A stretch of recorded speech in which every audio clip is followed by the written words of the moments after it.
এমনি এমনি ঘুমাবেন না। ঘুমানোর আগে বিসমিল্লাহ বলে লাইটটা অফ করবেন, বিছানাটা বিসমিল্লাহ বলে ঝাড়বেন, ঠিক আছে? ওয়াশরুম থেকে পারলে অজু করে আসবেন।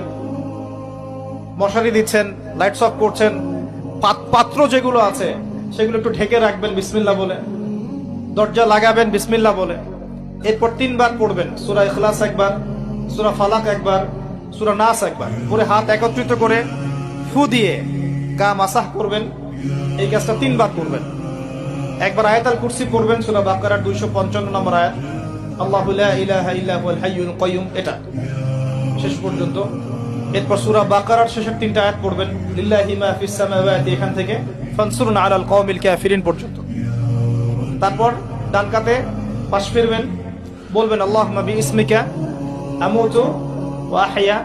হাত নিবেন, হাতে গুনতে থাকবেন সুবহানাল্লাহ সুবহানাল্লাহ সুবহানাল্লাহ 33 বার, আলহামদুলিল্লাহ আলহামদুলিল্লাহ আলহামদুলিল্লাহ 33 বার, আল্লাহু আকবার আল্লাহু আকবার আল্লাহু আকবার 34 বার।